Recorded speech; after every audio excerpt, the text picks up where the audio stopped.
Hey guys, so the big 0.1 point patch has been announced and it has a lot of interesting changes and a lot of stuff I want to go over and also some stuff that hasn't been mentioned, but I made this quick TLDR if you just want to read it. This is everything that they talked about or that's important in the patch and in the Q&A. So if you are wondering, these are all the major changes and I'll go over in this video. Yeah, very quick. If you want to pause the video, you can read all this for yourself. So let's go over the big changes. So the first thing, there is no buffs and no nerfs outside of like game break-in builds that will crash your client. This will happen in the first league reset instead. So there's no set date for this, but it's most likely in 1 to 2 months. There will be an early access league. You'll still keep your standard character, but you can re-roll a new league, fresh economy, all that. Most likely to be in a month or two, so February or March. Most likely March, I would guess, but who knows. So yeah, no buffs and nerfs whatsoever. Kind of not what people were expecting, but hey. You can now replace runes to your gear. This is definitely one of the bigger major ones, one a lot of people have been asking for. It's been pretty hard to buy upgrades for my character specifically, so a lot of people put runes to their gear, and now I can just replace it. This is a very, very nice change, and definitely one a lot of people wanted. General map loot buff by 30%. So this does not affect lead mechanics like Breach, just the general monsters in the map. So you roughly get 30% more loot in the map. This means 30% more currency, 30% more rares, all that, right? Which is, overall pretty nice buff. So overall, this is a pretty nice general loot buff for people just like Alcon Go and all that. This is just more loot for you. Delirium's one is buffed. I believe they said it was like 20%. Virtual omens are 60% more common. This includes the crafted omens, which are extremely rare and extremely valuable. They'll still be very, very rare even with a 60% buff. And expedition crafting buff.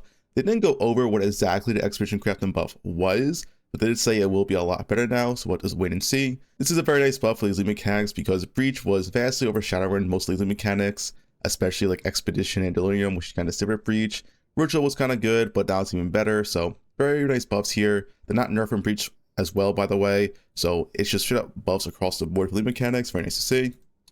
Tiered rares are buffed. Essentially what they said, it's more likely to roll better mods because it's less likely to roll a bad mod, so you'll see accuracy less often, you'll see reduced attributes less often, and some of the more bad stats. This means most likely your tiered 5 rares on average now are going to be better than they were before, so that's a pretty nice change overall as well. We'll have more and better rares in the game. Boss maps are more common, and there's new tablets for spawn bosses on your maps. So you see from this clip right here, the new tablet, and it just puts bosses on your maps. You'll activate it, and yeah, you can just essentially just spawn boss maps now. So yeah, the boss maps in general are more common, and there's a new tablet that just spawns bosses on your maps. So pretty nice, as bosses are extremely helpful to sustain your maps, especially in early endgame. Unused uniques are buffed. So here are the uniques. You can pause the video, but yeah, the unused uniques are buffed, the level uniques. Some of them are really good buffs, some are kind of whatever. But yeah, it is nice they are buffed the uniques, as it did feel pretty worthless. More tower maps. Essentially, instead of just having one tower layout, we're now going to have like 4 or 5 different tower layouts. Towers are still exactly the same, but yeah, there's more tower layouts now. Atlas load-in and other load times are going to be faster with the set in the new patch, so that is pretty nice. Some load times did take pretty long. Warriors are bad, and they know. Fixes in the future. Armor is being buffed this patch though. They are aware warriors are pretty much one of the worst classes right now, and they will fix it in the future. It won't be this patch though. Go bosses will have multiple attempts at low difficulty, so you will have 6 portals at difficulty 0, and when you die, the boss HP will reset, and you will get less and less portals the higher difficulty you go, and probably at the highest difficulty, you only have 1 attempt. So yeah, this is a change to help people, ease their way into boss fights. You don't have 1 portal anymore, you have 6 portals, the boss HP will reset, but you can probably learn the boss now. That's a pretty nice change for people struggling on boss fights. So they know dying's a little bit too punishing right now. They want 1 portal to stay. They don't want to change their mind on that one, but they will adjust other areas. Some areas they might adjust as like EXP penalty. It might not be as harsh early on and all that. They do know it's a little bit too punishing, and they do want to make changes to adjust that. Want to expand the current atlas? Mark says it currently feels too boring. So he thinks the current atlas, and I do agree that this main part right here is just kind of too boring because there's not much going on. So it's great that they already want to expand on top of this, give us more options and more choices. I'm really excited for that as well, that it will make endgame more fun. Strong boxes are buffed. We already know this from our previous mention, but yet they are buffing strong boxes in this patch, so they actually feel worth doing and not something you always skip. Backtracking for rares was kind of mentioned. This might be fixed, not in this patch, but in the near future. They did say like, yeah, it does kind of suck. We have to backtrack for a rare. It was mentioned, won't be fixed in this patch, but maybe in the future. Hopefully, as you still have to backtrack for rare sometimes, it really sucks. Minions are going to be addressed to where they don't always like block each other through doors and they don't always instantly die to bosses. They didn't really go into details, but yeah, minions will be addressed in the future. Not this patch though. Rarity is fine according to Mark and Jonathan. they're pretty adamant on the fact that current rarity is actually okay. And of course, recent data that we've seen, especially from people like Slippery Jim, it does really support that. Rarity isn't as broken as people thought. It is kind of okay. They want to keep it for now and see where it leads, which is fair. We're a brand new game. See where the stats going to go. Don't change it just yet. They know Essence needs work and it's going to get some help.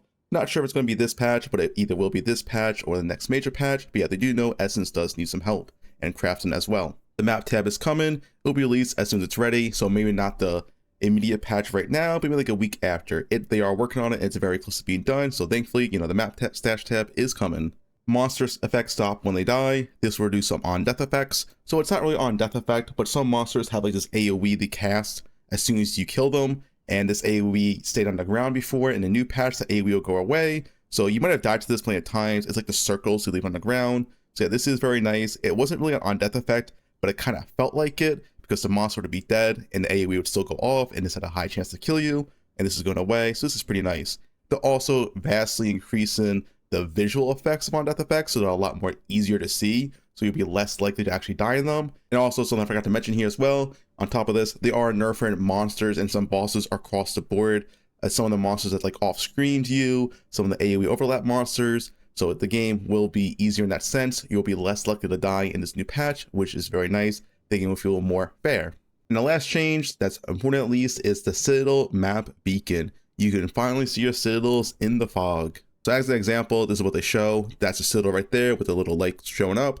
So you're going to know where your Citadels are in the fog now. They're going to be a lot easier to find. You aren't going to miss them. So yeah, overall, really nice change. So that's all the important changes that I wrote down. Everything else in the Q&A and in the video itself. I'll have the video linked down below if you want to see it for yourself. So this is some stuff that wasn't mentioned or maybe not being fixed. And I really do hope they fix it in the future because some of the stuff is pretty annoying. So the delirium constantly pushing you back and being immune on spawn was sadly not mentioned at all, which this makes delirium very annoying to do.